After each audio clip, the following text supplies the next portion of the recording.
आप देख रहे हैं हमारा YouTube चैनल दी सच्चा भारत और आज के इस बुलेटिन में आपका स्वागत है। सच्चा भारत में सबसे पहले आप देखेंगे स्थानीय व जिले के समाचार, फिर देखेंगे राज्य व राष्ट्र के समाचार। मां को याद कर भावुक हुई कमला हैरिस, बोली उनकी वजह से मैं यहाँ हूँ। भारतीय मूल की कमला हैरिस अमेरिका की पहली महिला उपराष्ट्रपति बनेंगी। जीत के बाद उन्होंने सबका धन्यवाद किया। उन्होंने कहा कि मैं पहली महिला उपराष्ट्रपति बनूंगी, लेकिन मैं अंतिम नहीं हूँ। यह तो शुरुआत है। इस मौके पर उन्होंने अपनी मां को याद किया और कहा कि आज मैं उनकी वजह से यहाँ पर हूँ, लेकिन तब किसी ने ऐसा सोचा भी नहीं था। जिला कलेक्टर हरदीप द्वारा शनिवार को 43 नए पॉजिटिव मिले। पाली जिले में कोरोना के मरीज लगातार सामने आ रहे हैं। इसी के साथ संक्रमितों का आंकड़ा 9,904 पहुंच गया है। शनिवार को 19 लोग स्वस्थ होकर घर लौटे। शनिवार को कोरोना के 393 लोगों के सैंपल लिए गए। जिले में अब तक कोरोना के 1,31,974 सैंपल लिए जा चुके हैं। जिले में कोरोना से अब तक 136 लोगों की मौत हो चुकी है। शनिवार को राजकीय मेडिकल कॉलेज के कार्यवाहक प्राचार्य व नियंत्रक की रिपोर्ट भी पॉजिटिव आई। तस्करों ने चलाई पुलिस पर गोली, जवान घायल। गंभीर हालात में जवान को किया जोधपुर रेफर। देसूरी पुलिस पर देर रात हरिओम आश्रम के पास नाकाबंदी के दौरान एक स्कॉर्पियो कार रोकने की कोशिश की, मगर तस्करों ने देसूरी पुलिस कांस्टेबल रणवीर सिंह पर गोली चला दी। गोली लगने से पुलिस का एक जवान गंभीर रूप से घायल हो गया, जिसे तत्काल प्रभाव से घानेराव अस्पताल लाया गया, जहां प्राथमिक उपचार के बाद उसको जोधपुर एम्स के लिए रेफर किया गया, जहां उनकी हालत गंभीर बनी हुई है। गोली चलाने के बाद तस्कर फरार हो गए। वहीं बाली एएसपी ब्रजेश सोनी मौके पर पहुंचकर तस्करों की तलाश में नाकाबंदी करा दी। मारवाड़ जंक्शन, रिश्ते हुए फिर कलंकित, सौतेले बेटे की हुई हत्या। अवैध संबंधों का पता चलने अब विरोध करने पर सौतेली माने की पुत्र की हत्या। 32 साल छोटी युवती से मृतक के पिता ने की थी शादी। युवती ने शादी के बाद अपने ही नंद के दोनों बेटों से बनाए अवैध संबंध। हत्या को दुर्घटना का रूप दिया। पुलिस को लगी भनक तो हुई जांच, फिर खुला राज। शिवपुरा पुलिस थाने के जाडन गांव का है पूरा मामला। सोजत डिप्टी हेमंत जाखड़ व थानाधिकारी हरजीराम ने खोला राज। काबिल अफसरों की सूची में आते हैं डिप्टी डॉक्टर हेमंत जाखड़। राज खोलने में डिप्टी डॉक्टर जाखड़ की रही अहम भूमिका।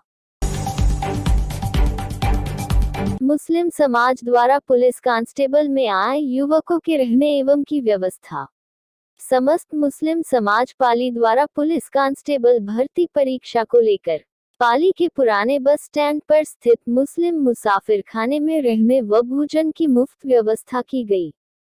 मुस्लिम समाज के सदर हकीम भाई के नेतृत्व में मुस्लिम समाज के पदाधिकारियों ने मुस्लिम मुसाफिर खाने में ठहरे युवकों से मुलाकात कर व्यवस्थाओं का जायजा लिया। युवकों को उज्जवल भविष्य की शुभकामनाएं प्रेषित की।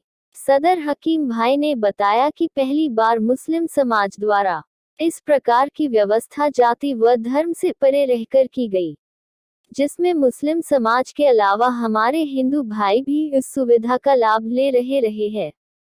उन्होंने बताया कि बाहर से आने वाले युवकों को मुसाफिर खाने में रहने की व्यवस्था व खाने के लिए भी पुराना बस स्टैंड स्थित नजदीक की होटलों में ही की गई, ताकि युवकों को किसी प्रकार की कोई परेशानी नहीं हो। बाड़मेर के धोरीमना NH 68 क्षेत्र के हाईवे पर खड़े डंपर में लगी आग।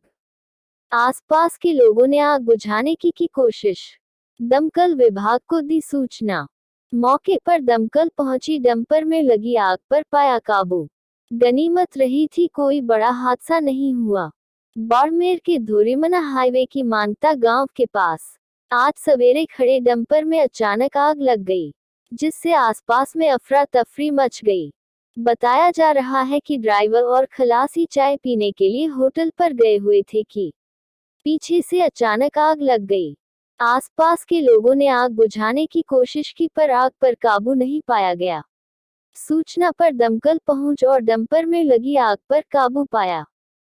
गनीमत रही कि पेट्रोल टंकी तक नहीं पहुंच पाने की से कोई बड़ा हादसा नहीं हुआ। जोधपुर, युवक को पीटकर बोलेरो लूटने वाले 2 आरोपी गिरफ्तार, एक बदमाश 2000 का है नामी। जोधपुर शहर के सूरसागर थाना क्षेत्र में गत 25 अक्टूबर को एक युवक भजनलाल के साथ 2-3 युवकों ने मारपीट कर बोलेरो कैंपर लूट ली थी। इसके बाद पीड़ित ने थाने में नामजद युवकों के खिलाफ मामला दर्ज करवाया था। ऐसे में सूरसागर थाना पुलिस ने इस मामले में 2 युवकों को गिरफ्तार किया है। पुलिस ने बताया कि गिरफ्तार किए गए दोनों युवकों में से एक युवक पूर्व में लूट के मामले में वांछित अपराधी है, जिस पर 2000 रुपये का इनाम भी घोषित है। फिलहाल पुलिस पूरे मामले की जांच में जुटी है। थानाधिकारी सूरसागर सुनील चारण ने बताया कि पीड़ित द्वारा रिपोर्ट दी गई और बताया कि उसके साथ 2 से 3 युवकों ने लूट की है, साथ ही उस पर पत्थरों से हमला भी किया है, जिसके बाद पुलिस ने इस पूरे मामले में अभिषेक चारण और भजना राम को गिरफ्तार किया है। सच्चा भारत में नियमित देखिए मध्याह्न में लंच ब्रेक न्यूज एवं रात्रि में डिनर ब्रेक न्यूज। पाली में अनियंत्रित ट्रक ने मारी पिकअप को टक्कर, 3 की दर्दनाक मौत। पाली सांडेराव थाना क्षेत्र से गुजर रहे एनएच पर रविवार सुबह एक अनियंत्रित ट्रक ने पिकअप को टक्कर मार दी। इस हादसे में पिकअप में सवार 3 लोगों की मौके पर ही दर्दनाक मौत हो गई। सूचना पर पहुंची पुलिस ने शव को कब्जे में लेकर मोर्चरी में रखवाया है। सांडेराव थाना पुलिस से मिली जानकारी के अनुसार रविवार तड़के अहमदाबाद से जोधपुर की तरफ एक सीताफल से भरा हुआ ट्रक जा रहा था। सांडेराव थाना क्षेत्र के बिरामी हाईवे पर सड़क के किनारे एक पिकअप खड़ी थी। अनियंत्रित ट्रक ने इस पिकअप को चपेट में ले लिया। इस हादसे में टक्कर इतनी गंभीर थी कि पिकअप में सवार तीनों लोगों ने मौके पर ही दम तोड़ दिया। हादसे के बाद नेशनल हाईवे पर करीब 1 घंटे तक जाम भी लग गया। पुलिस ने मौके पर पहुंच वाहनों को एक तरफ कर हाईवे सुचारू किया और उसके बाद सभी शव को मोर्चरी भिजवाया। पुलिस ने बताया है कि तीनों मृतक गुजरात के अहमदाबाद के रहने वाले हैं। सभी के मृतकों के परिजनों को सूचित कर दिया गया है। परिजनों के पहुंचने के बाद मृतकों का पोस्टमार्टम करवाया जाएगा। जयपुर एयरपोर्ट पर कस्टम विभाग की कार्रवाई, 40 लाख की कीमत के सोना के साथ तस्कर गिरफ्तार। जयपुर प्रदेश के सबसे बड़े अंतर्राष्ट्रीय जयपुर एयरपोर्ट पर आज कस्टम विभाग के द्वारा एक बड़ी कार्रवाई को अंजाम दिया गया है। बता दें कि जयपुर एयरपोर्ट पर अब दोबारा से सोने के तस्कर सक्रिय होने जा रहे हैं और जयपुर एयरपोर्ट पर लगातार कस्टम विभाग के द्वारा तस्करों को भी पकड़ा जा रहा है। आज जयपुर एयरपोर्ट पर कस्टम विभाग के द्वारा कार्रवाई करते हुए एक तस्कर को गिरफ्तार भी किया गया है। जयपुर एयरपोर्ट से जुड़े वरिष्ठ अधिकारियों की माने तो जयपुर एयरपोर्ट पर कस्टम विभाग ने कार्रवाई करते हुए करीब 741 ग्राम सोना बरामद भी किया है, जिसकी बाजार में कुल कीमत 40.62 लाख भी बताई जा रही है। बता दें कि यह जयपुर एयरपोर्ट पर पहली कार्रवाई नहीं है। इससे पहले भी बीते कुछ दिनों में जयपुर एयरपोर्ट पर कस्टम विभाग के द्वारा बड़ी कार्रवाई को अंजाम भी दिया जा चुका है। लेकिन इस समय सबसे बड़ी बात यह है कि अंतर्राष्ट्रीय विमानों का अभी आवागमन बंद है। कोटा में पुलिस की बड़ी कामयाबी, ट्रांसपोर्ट कंपनी के गोदाम से 64 किलो चांदी की चोरी के मामले में 3 गिरफ्तार। कोटा जिले की गुमानपुरा थाना पुलिस ने बड़ी कार्रवाई करते हुए ट्रांसपोर्ट के गोदाम में हुई निकबजनी की वारदात का खुलासा किया। पुलिस ने इस मामले में 3 आरोपियों को गिरफ्तार कर लिया है। साथ ही चोरी में गई 64 किलो चांदी बरामद कर ली है। चांदी का कुल मूल्य 25 लाख रुपये बताया जा रहा है। चोरी की इस वारदात को ट्रांसपोर्ट गोदाम के सामने फल सब्जी का ठेला लगाने वाले युवकों ने ही अंजाम दिया था। जानकारी के अनुसार 7 वंडर्स रोड स्थित गुमानपुरा में सज्जन कुमार माहेश्वरी महावीर ट्रांसपोर्ट कंपनी चलाते हैं। यहां से 4 नवंबर की रात को बड़ी मात्रा में चांदी के पार्सल गायब हो गए थे। ये पार्सल अहमदाबाद से आए थे। इन पार्सल में कोटा के 4 सर्राफा व्यवसायियों का सामान था। इस मामले में ट्रांसपोर्ट व्यवसायी सज्जन कुमार माहेश्वरी ने गुमानपुरा थाने में मुकदमा दर्ज करवाया था। अलवर, नाबालिग से दुष्कर्म के मामले में स्कूल के वैन चालक को 10 साल की सजा। अलवर जिले की पॉक्सो अदालत ने 4 वर्षीय छात्रा के साथ दुष्कर्म के मामले में स्कूल के वैन चालक को 10 साल का कठोर कारावास की सजा सुनाई है। पॉक्सो अदालत नंबर 4 के विशिष्ट लोक अभियोजक अनूप खटाना ने बताया कि पीड़ित बच्ची के घर वालों ने 4 साल की बच्ची को स्कूल से लाने ले जाने के लिए वैन लगा रखी थी। 30 अप्रैल 2019 के दिन चालक छुट्टी होने के बाद वैन में बैठे सभी बच्चों को उनके घर उतारकर पीड़ित बच्ची को लेकर उसके घर छोड़ने के लिए जा रहा था। वैन में और बच्चे नहीं होने के कारण उसने रास्ते में बच्ची के साथ दुष्कर्म किया। साथ ही बच्ची को धमकाया कि घर वालों को बताया तो जान से मार दूंगा। बच्ची ने डर के मारे घर वालों को नहीं बताया, लेकिन जब पीड़ित बच्ची को तकलीफ होने लगी तो बच्ची सहन नहीं कर पाई और इस बारे में घर वालों को पता लगा। इस मामले में 2 मई 2019 को मुकदमा दर्ज किया गया।